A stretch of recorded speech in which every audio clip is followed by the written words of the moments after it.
यह कहानी शुरू होती है अल्जीरिया के सुनसान रेगिस्तानी इलाके से और साल होता है सन 1954। ये वह वक्त था जब अल्जीरिया और फ्रांस के बीच टेंशन सबसे ज्यादा होती है। हर तरफ नफरत, बगावत, दुश्मनी और जंग का माहौल बना होता है। यहाँ पर हमें निक नाम के एक स्कूल टीचर को दिखाया जाता है जो इन पहाड़ियों के बीच एक सुनसान स्कूल में बच्चों को पढ़ाता है। दरअसल निक स्पेनिश बैकग्राउंड से है और उसने पहले फ्रेंच आर्मी में भी सर्व किया है, लेकिन अब वह यहाँ न्यूट्रल रहना चाहता है। खुद को फ्रांस और अल्जीरियन लोगों के बीच चल रहे कॉन्फ्लिक्ट से पूरी तरह दूर रखना चाहता है। वह अपना फोकस सिर्फ टीचिंग पर ही देना चाहता है।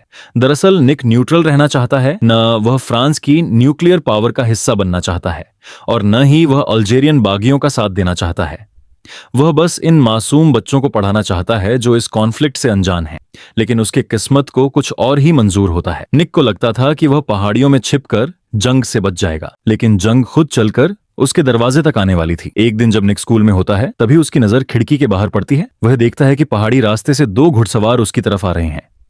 अब जैसे जैसे वह करीब आते हैं तब निक देखता है कि उनमें से एक पुलिस वाला है जो फ्रेंच एडमिनिस्ट्रेशन के लिए काम करता है और दूसरा एक लोकल अल्जीरियन जिसका नाम मॉरिस है। लेकिन निक को कुछ अजीब लगता है क्योंकि मॉरिस घोड़े पर नहीं होता बल्कि वह पैदल होता है और उसके हाथ एक लंबी रस्सी से बंधे होते हैं जिसका दूसरा सिरा पुलिस वाले के सैडल से जुड़ा था। वह पुलिस वाला निक को बताता है कि मॉरिस एक क्रिमिनल है। उसने गुस्से में आकर अपने ही सगे भाई का मर्डर किया है।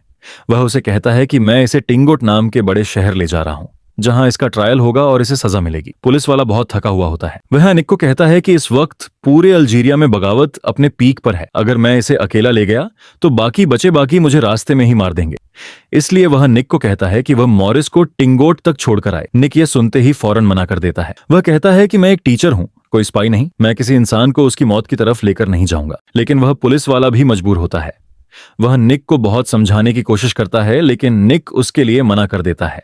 इसलिए वह निक की बात से नाराज होकर वहां से निकल जाता है, यह सोचते हुए कि वह अकेले ही मॉरिस को ले जाएगा। लेकिन अभी वह स्कूल से कुछ ही दूर पहुंचते हैं कि अचानक पहाड़ियों के पीछे छुपे हुए बाकी उन पर अटैक कर देते हैं। गोलियों की आवाज से पूरा इलाका गूंज उठता है। निक स्कूल के दरवाजे से यह सब देख रहा होता है। वह देखता है कि पुलिस वाला गोली लगने से नीचे गिर गया है और गोली लगने से उसकी वहीं पर ही मौत हो जाती है। बाकी पुलिस वाले को मार देते हैं। लेकिन हैरानी की बात यह होती है कि वह मॉरिस को कुछ भी नहीं कहते और पुलिस वाले को मारने के बाद वह वहां से चले जाते हैं। मॉरिस जो अभी भी रस्सी से बंधा होता है वह वहीं खड़ा रहता है। उसके पास मौका होता है कि वह भाग जाए, लेकिन वह वहां से नहीं भागता।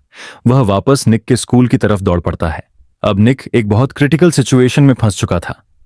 बाहर पुलिस वाले की लाश पड़ी होती और अंदर वह आदमी होता है जिसकी वजह से यह सब हुआ है। मॉरिस निक से रिक्वेस्ट करता है कि मुझे जाने दो, मैं बागियों के पास चला जाऊंगा, वह मुझे बचा लेंगे। लेकिन निक उसे यहां से जाने की इजाजत नहीं देता। वह उसे मना कर देता है क्योंकि वह जानता था कि अगर मॉरिस भाग गया तो फ्रेंच आर्मी इसका जिम्मेदार निक को मानेगी। उन्हें लगेगा कि निक ने ही बागियों के साथ मिलकर पुलिस वाले को मरवाया है और कैदी की भागने में मदद की है। अपनी ड्यूटी और ऑनेस्टी के लिए निक हमेशा से पाबंद रहा था। अब इसके बाद निक डिसाइड करता है कि वह पैदल मॉरिस को टिंगोट तक पहुंचाएगा। हालांकि वह ऐसा नहीं चाहता क्योंकि वह किसी भी कॉन्फ्लिक्ट में नहीं पड़ना चाहता। वह बस अपनी जिंदगी शांति से जीना चाहता है, लेकिन अब उसके पास और कोई भी चारा नहीं होता। वीडियो में आगे बढ़ने से पहले जो चैनल पर नया है वह लाजमी से सब्सक्राइब करो। अब निक और मॉरिस दोनों पैदल तंगवेत की तरफ सफर शुरू करते हैं। वह हड्डियों को जमा देने वाली ठंड और बड़ी पहाड़ियों से गुजरते हुए अपना सफर जारी रखते हैं। दरअसल उनका यह सफर बहुत मुश्किल होता है क्योंकि यह इलाका पथरीला है और साथ ही साथ यहाँ पर ठंड बहुत ज्यादा होती है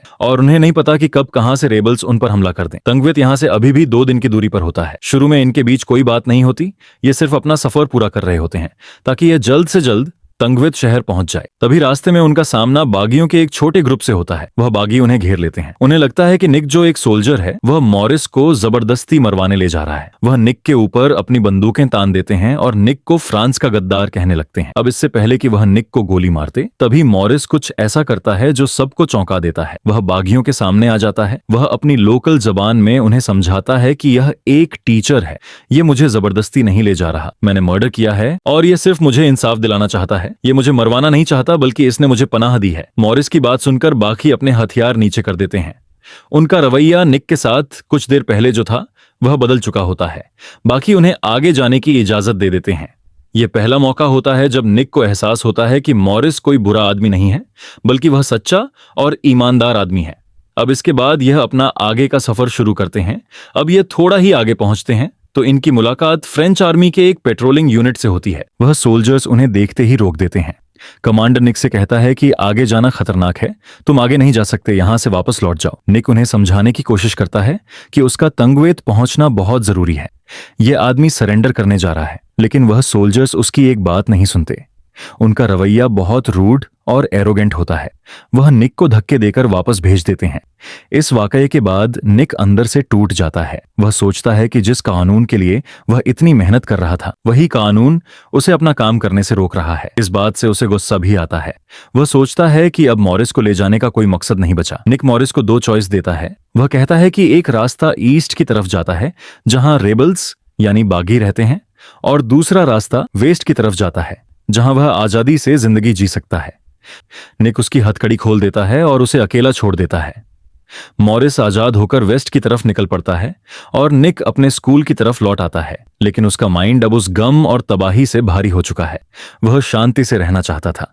अगली सुबह जब निक उठता है तो देखता है कि मॉरिस फिर से उसके स्कूल के बाहर खड़ा है। दरअसल मॉरिस अपनी मर्जी से वापस आता है। वह उसे कहता है कि मैं अपने किए की सजा से भाग नहीं सकता। अगर मैं भाग गया तो मैं अपने जमीर की कयाद में जिंदगी भर कैद रहूंगा।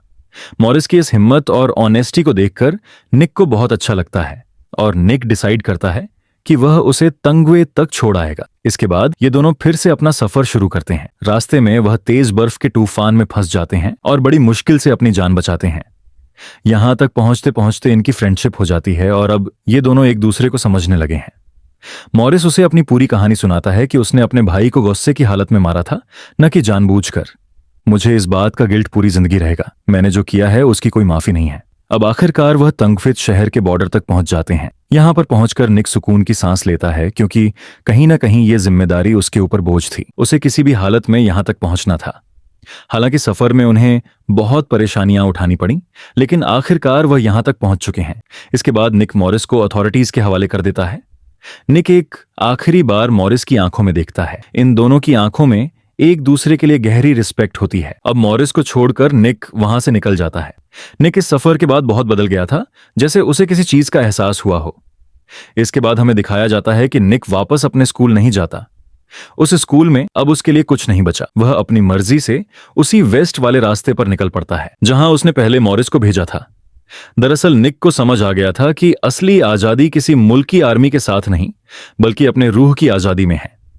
आखिर में हमें दिखाया जाता है कि मॉरिस का ट्रायल होता है, लेकिन निक की गवाही और मॉरिस की सच्चाई की वजह से उसे मौत की सजा नहीं दी जाती। उसे माफ कर दिया जाता है और वह उन्हीं नोमेड्स के साथ रहने लगता है जहां शांति होती है। और इस तरह रेगिस्तान की खामोशी में शुरू होने वाली ये कहानी इंसानियत के एक गहरे पैगाम पर खत्म होती है कि जंग चाहे किसी की भी हो, जीत हमेशा इंसानियत की होनी चाहिए।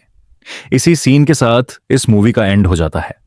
दोस्तों, आपको मूवी कैसी लगी कमेंट में जरूर बताइएगा और ऐसी मजेदार वीडियो के लिए चैनल को लाजमी सब्सक्राइब करिएगा।